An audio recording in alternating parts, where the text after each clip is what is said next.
আমার প্রিয় ক্লাস 9 ছাত্রছাত্রীরা, তোমাদের সবাইকে স্টাডি ফর এডুকেশন চ্যানেলে স্বাগত জানাই। তোমাদের ক্লাস 9 খুবই গুরুত্বপূর্ণ একটি বিষয় হলো ইতিহাস।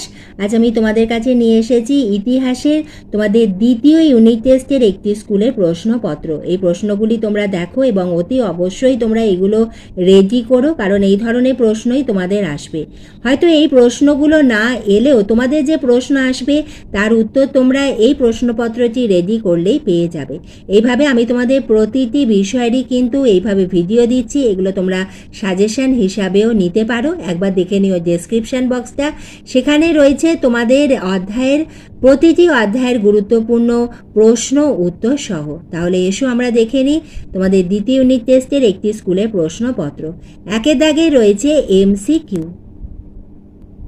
এখানে যে প্রশ্নগুলি রয়েছে তার উত্তর তোমাদের বইতেই আছে, তাতেও তোমাদের যদি অসুবিধা হয় অতি অবশ্যই আমাকে দাগ নম্বর দিয়ে কমেন্ট বক্সে লিখে জানিও, আমি তার উত্তর তোমাদের লিখিয়ে দেব।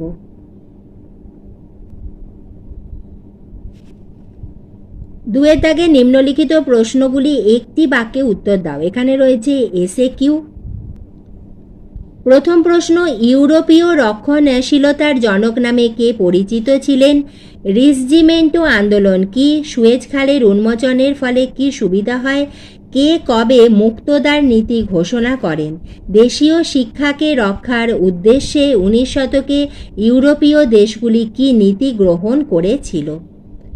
ছয়ের প্রশ্ন, জাতিসংঘের প্রথম সভাপতি ও মহাসচিব কে ছিলেন?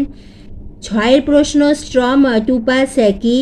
কোন সন্ধি দ্বারা প্রথম অহিফেন যুদ্ধের অবসান ঘটে? তোমাদের অনেকগুলো যুদ্ধ আছে, অতি অবশ্যই সেই যুদ্ধগুলোতে কিভাবে ঘটেছিল এবং তার তারিখগুলো খুব ভালোভাবে তোমরা মুখস্থ করে রেখো। তিনের প্রশ্ন, নিম্নলিখিত প্রশ্নগুলি 2-3টি বাক্যে উত্তর দাও এবং এই প্রশ্নগুলি হলো প্রশ্নমান 2 মার্কসের প্রশ্ন। প্রথম প্রশ্ন, ভিয়েনা সম্মেলন কেন আহ্বান করা হয়েছিল? জোলভেরাইন কি? খুবই ইম্পর্টেন্ট, খুবই গুরুত্বপূর্ণ প্রশ্ন। প্রথম বিশ্বযুদ্ধের পূর্ববর্তী দশককে সশস্ত্র শান্তির যুগ বলা হয় কেন?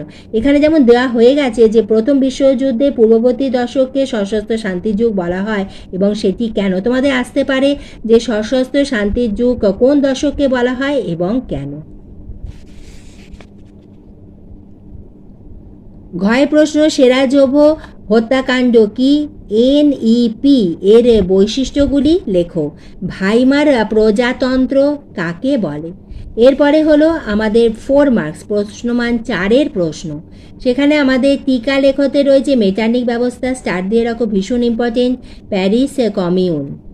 মুসোলিনি কিভাবে ক্ষমতা লাভ করেন? এই প্রশ্নটাও খুব ইম্পর্টেন্ট, অনেক প্রশ্নপত্রেই তোমরা এই প্রশ্নটা পাবে।